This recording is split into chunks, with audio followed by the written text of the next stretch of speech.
All right, I'm Scott Allen Miller. It's the 9th of March, 2023, and this is my vlog of daily life living in Leon, Nicaragua.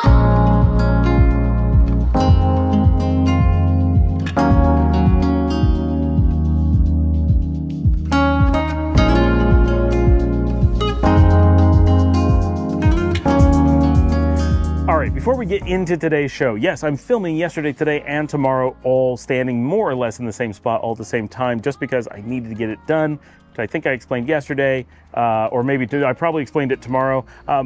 There's just not a lot. We're doing great on being up to date on the show, but I wanted to make sure I didn't fall behind, so I'm doing a bunch of filming because I've got to do a whole bunch of uploading while I'm traveling this upcoming weekend. So that's why you're not getting a lot of variety. Plus, if you watch my episode about my foot, I don't have a chance to walk around too much, but I'm hoping on Saturday and Sunday that will change. So it's not going to be a long-term thing, but I needed to get a few knocked out with a minimum of stress on my foot. Before we get into anything else, I want to do a follow-up to the situation with the rabid cat biting an Australian tourist here in Nicaragua.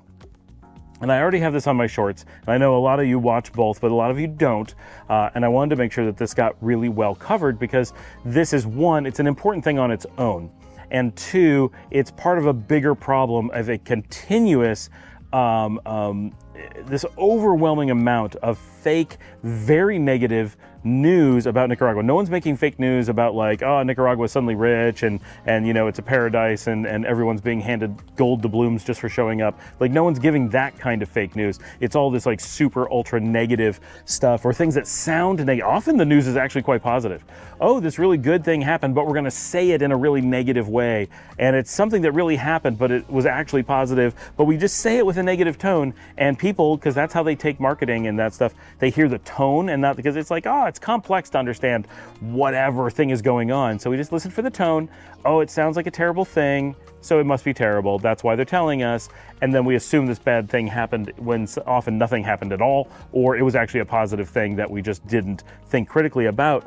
But in so many cases, there's just simply this fake news or really, really skewed news going on about the country. And I really, especially people who are taking the time to find my show and watch this, it's really easy that you're going to come across a lot of this. And people that I talk to who know, who've been here, who've seen firsthand, who've been on the show, they still will get so bombarded by this fake news that it's really hard to remember that it truly is fake. How could it be that fake? But it really is. So I'm not going to go into depth onto how fake this, all the reasons we should have been suspect of this Australian news article being made by an insurance company trying to push insurance. But some of the things that they made claims of in there is that this girl was panicky because she was bitten by a cat. She was afraid she had rabies. So I asked a doctor here in the country, and she said, no, there's no rabies going around in the country. Obviously, rabies exists. Like, the only major country that doesn't have rabies is England, and that's because they're an island, right? So it's not that there's no rabies. Obviously, we have a jungle here, and there's monkeys in it, and guess what monkeys in jungles have, right? Yes, if you went out in the jungle, did a jungle trek out in the middle of nowhere, got attacked by a pack of monkeys, they broke the skin, they bit you, go get a rabies shot, right? No one is saying don't get a rabies shot. No one is saying that it's literally impossible to get it. But in populated, civilized Nicaragua, places where tourists will go, places where normal people will go, there isn't rabies. It's not out on the streets. You don't see rabid dogs on the streets. Everyone says, oh, look at all the dogs. Those are dogs that are mostly kind of taken care of. Yes, you should feed the street dogs. We'll do an episode about that. Please feed the street dogs. Please treat them well. They need love and they need food, and many of them are not getting enough of either. But speaking of crazy dogs, this one's a nut. But they're very rarely sick. They'll have fleas, they'll have skin issues. They do not have rabies, right? And Nicaragua is very big on keeping rabies out because it would be a problem, right? It's a very expensive problem to fix. If you have an epidemic of it, it would tear through the society. So they're very good about it. They go door to door and check. Do you have any animals that live here? They don't say, is it yours? Not is it registered? Is any animals live here? Oh, there is an animal that lives here. Okay, let's catch it and give it a rabies shot. Right? And it's free. I mean, they go door to door and give out free rabies vaccines, right? So, I mean, imagine doing that in the United States. No one would ever do that, right? One, because no one believes in vaccines. Oh, you're trying to computer program my dog or something. But also because they just don't do that, right? You have one, they will never do anything for free. You got to pay for it. And two, they're never going to come to you. You're always going to have to go somewhere. And three, it's always going to be an excuse to like check the registration of your dog, make sure you have your tags, like all these other things. Here, it's just, is there an animal? Do we need to take care of it? Yeah, we'll pay for it, right? And we had them come and we're like, well, this dog just had his rabies shot, so we paid for it. They're like, okay, cool, we'll just mark that down, right? No one's going to lie about that. Like, why? Like, it doesn't make any sense. So you know, you don't have to worry about like if you did just give a shot that you're worried they're going to get tubed. Yeah, they're not going to do that. But if you need a shot, just say yes. They're going to give them a shot. And they're going to mark them down and they're going to track them. And that's a big piece of how they make rabies less of an issue here than in a lot of other countries. That's the first piece. So the fact that this girl was bit by someone's house cat, not even a wild cat, not an outdoor cat, an indoor house cat, that she was triggering to bite her, in no way should have caused any kind of rabies concern or thought in the slightest, right? There is nothing whatsoever to give pause and make you say, did I just have a rabies exposure? No, you did not. Period. End of story. That was, so the very thing that there was a rabies scare, a potential exposure, absolutely untrue. The same thing if you were in England and a cat bit you, you would never say, well, maybe I got rabies exposed, maybe I got to worry about that. No, you wouldn't. That would be crazy, right? And anyone who reported on that would just be, you know, it would be the same as going to an insane asylum and repeating things that crazy people said as if it was a news story, right? It's not news. So that's the first piece. Second piece, the article claimed that because all of Central America, not just Nicaragua, not just whatever city, which they never disclosed, not only whatever city she was in, but not only the country she was in, but all the neighboring countries and all those neighboring countries, because Central America goes at least 2 countries in any direction from Nicaragua. So in the 7 countries, we'll assume they meant Panama too, because anyone outside the region considers Panama Central America, even though it isn't. In this giant region with world-class hospitals and all kinds of, you know, people travel here just for medicine. Great, you know, not the best, but really good healthcare. That this entire region has no rabies vaccines. None. Not a single one. And she had to be airlifted out of the region, or had to fly out of the region to get healthcare to save her life. Okay, there was nothing to save. There was no worry.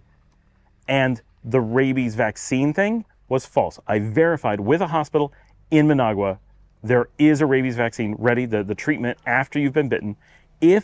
Even though that's not a risk here, not a real risk, they still have it just in case. The fact that they have it here in Nicaragua suggests that places like Costa Rica, which have much greater risk of exposure just because people spend more time in the jungle, not because of anything Costa Rican, and they have really, really good hospitals, they outrank us in hospitals, to suggest that they don't have the rabies treatment is crazy. Is it possible? It's possible. It's not plausible, right? That Panama doesn't have it is absurd, right? And those are American hospitals in Panama. So now we're saying American hospitals don't have it, right? And that Guatemala, which is many, many, many times our size, that they don't have it seems crazy. If Honduras didn't have it, okay, maybe you could convince me of that, maybe. But it's such a simple thing, it's hard to believe anyone wouldn't have it. And then El Salvador is a medical tourism destination. You know they have it, right? So across the board, it makes no sense to say that Central America doesn't have it. We know it's a lie because Nicaragua specifically has it. So they can't even claim, well, we meant to say Nicaragua, but we accidentally said Central America. No. There is in Managua, which is the only airport in Nicaragua that you can fly into another country, right? So in order to fly to the United States to get the supposed rabies shot, they had to fly out of an airport right next to hospitals that had the rabies shot. So we know beyond any shadow of a doubt that the article, the news article was fake, right? That we know. What we don't know is, was there ever an Australian tourist who was bitten by a cat in Nicaragua ever or not? Probably at some point someone from Australia has been bitten by a cat in Nicaragua. The story is so ambiguous that that's the only part we can assume has an element of truth. Someone from Australia visited Nicaragua, they petted a cat. That's it. We don't know when, we don't know why, we don't know what happened, but what we do know is that they did not have any worry about rabies. They did not have a problem finding a rabies vaccine. They did not need to go to the United States. And most importantly, any penny they put into insurance was wasted because their entire thing showed just the lengths that it is necessary for an insurance company to go to come up with an excuse for how insurance could have helped her. They had to falsify every piece of it because had she actually had it happen, if this was a true story with the first part that a cat bit someone and they actually needed the rabies treatment, they would have gotten it in country, paid cash for it, and I bet it would have cost so little that there's no way to justify the insurance. So they couldn't allow that kind of story to get out, because instead of showing that this great sales tactic, it would have showed, wow, insurance can really be a waste of money when healthcare isn't crazy.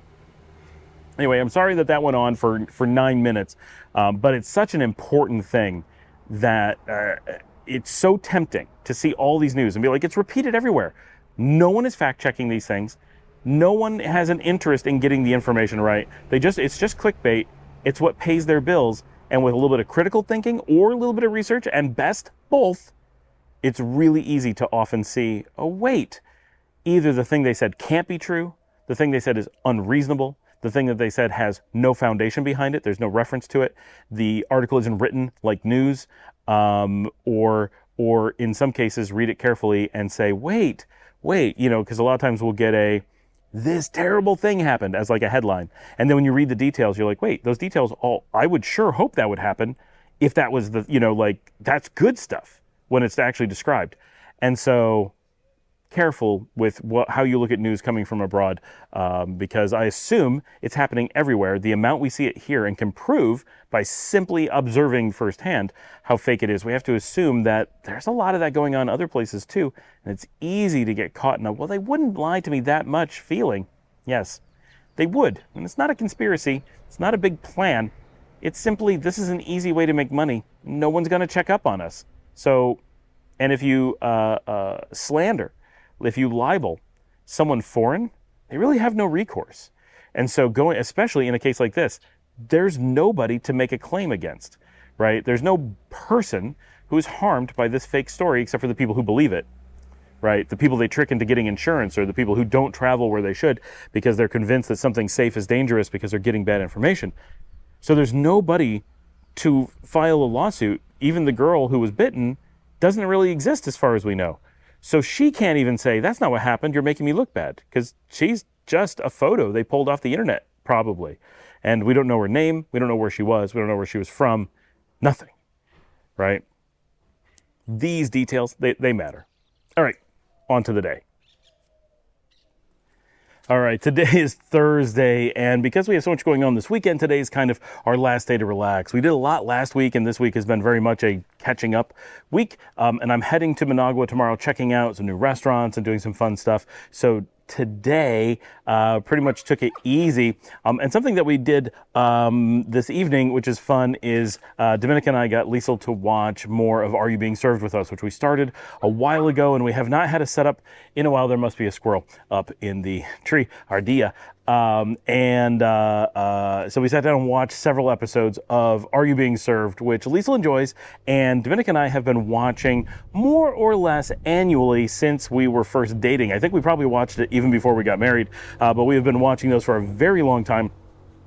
And they're very much a part of our personal culture kind of thing, and so it's really meaningful for us that Liesl is watching it with us. And for me personally, it goes back even farther. Are You Being Served is a show that I watched all throughout my childhood. It really meant a lot to me, partially because it was one of these classic British shows that was still being made when I was a child, and so I was watching Are You Being Served with new episodes coming out when I was little. So that's where I started with it.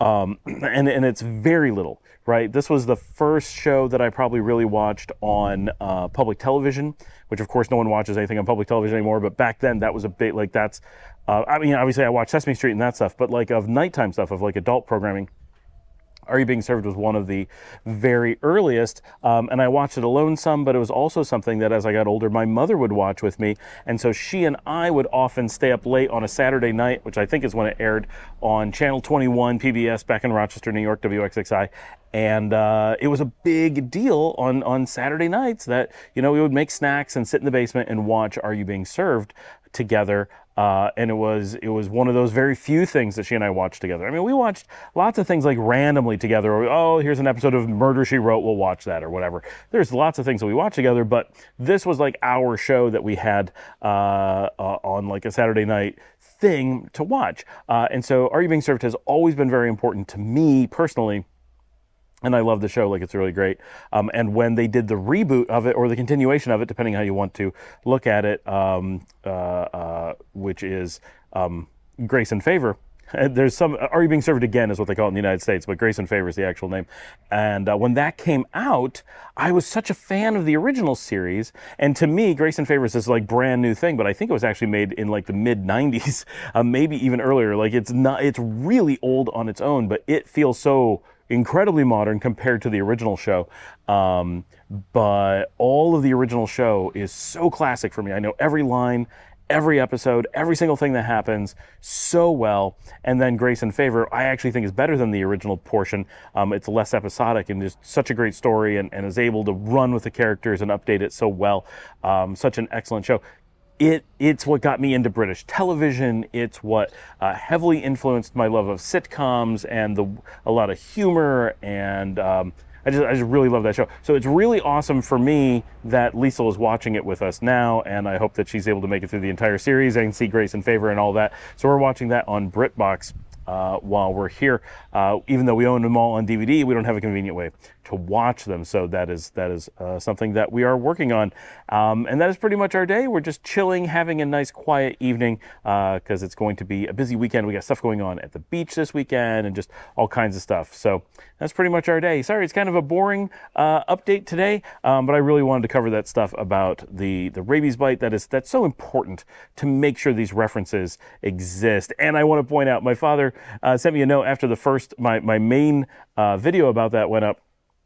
He's like, this is great. I Googled that to find out, about this, and found all these completely exactly what you said, repetitive fake news things. But the fifth hit was you in one of these YouTube videos. And so there are people who are trying to, figure out if this is real or not. Now, Google is ranking me as a reference to show people, no, this may not be real. And what's great is, since he told me that, and before I've had a chance to record this video, Google now ranks me number 3 and number 4 in the hits for that. So the New York Post is number 1, someone in the UK is number 2, but before all the Australian references, before the insurance company and all that, I'm at number 3 and number 4. So thanks everybody for the support and helping to get the word out there that this is not something you have to worry about. Someone did ask the question, can you get rabies shots? It, literally posted on the threads of my YouTube and said, I'm worried that I won't be able to get rabies shots in Nicaragua. Maybe I should get one before I go. So I want to address that really quickly, because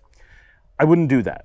I'm not saying you absolutely can't. If that's something that's important to you, whatever, what the cost is, and a rabies vaccine doesn't hurt really, but don't feel that there is any pressure to do so. One, you don't do rabies shots normally when traveling to another country. That is not a normal thing.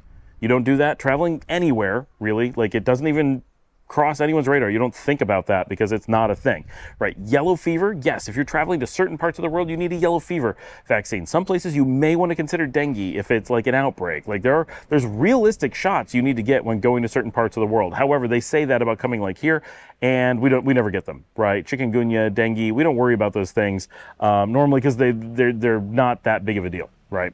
But if you're coming here and you're really worried about dengue, by all means, get a dengue vaccine. But rabies is not one of those things. It is not going around. You only get a shot proactively if you're going to be in an exposed situation, you're going to be jungle trekking in an area that has an outbreak, right?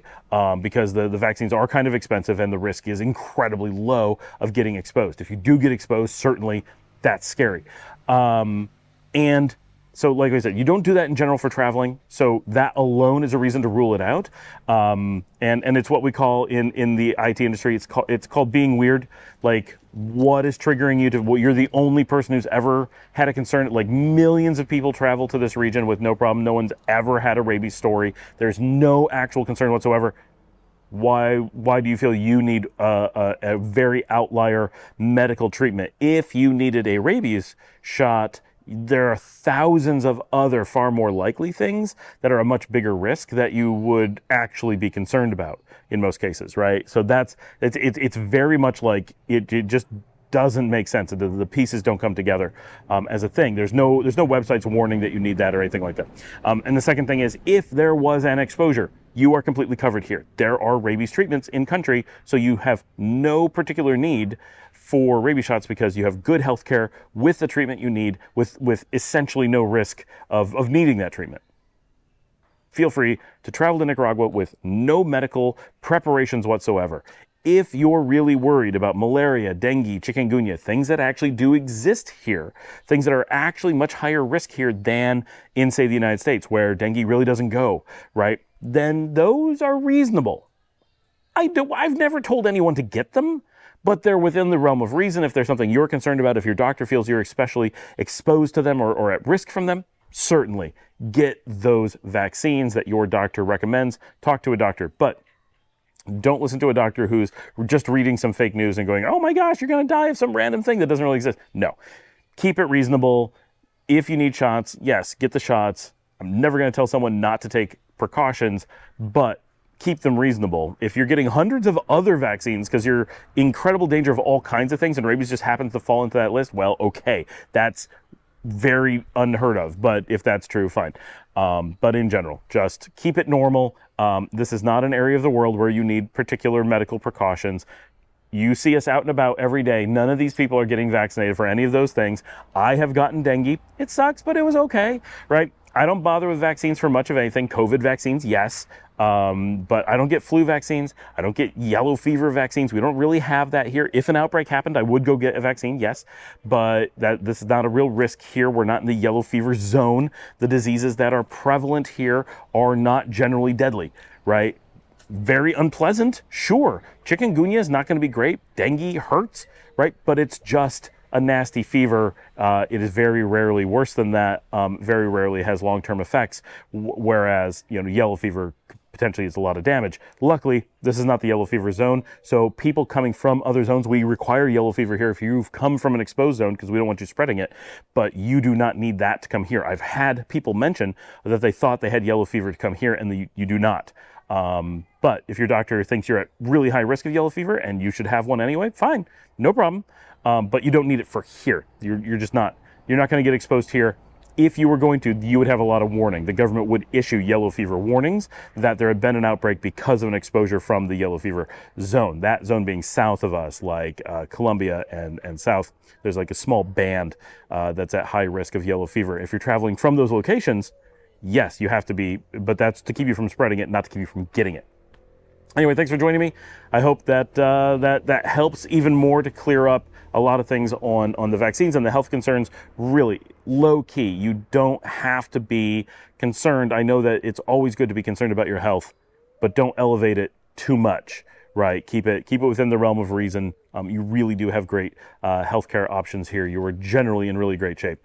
Remember to like and subscribe. If you'd like to support the channel, you can buy me a coffee at buymeacoffee.com/ScottAllenMiller. I'll put the link down below and on the screen so you just easily can go to that and help out the channel. And as always, share on Facebook, Reddit, LinkedIn, Twitter, name it. Just get it out there, let people know about the show. And what are your experiences? Have you had gotten dengue, chikungunya, yellow fever, malaria? Get down in the comments. Let's talk about what you've been exposed to, what people are telling you need to be concerned about. Ask about what is real and what isn't. I did have a request to do a video on dengue, which we will try to do at some point. And that's about it. I will see all of you tomorrow.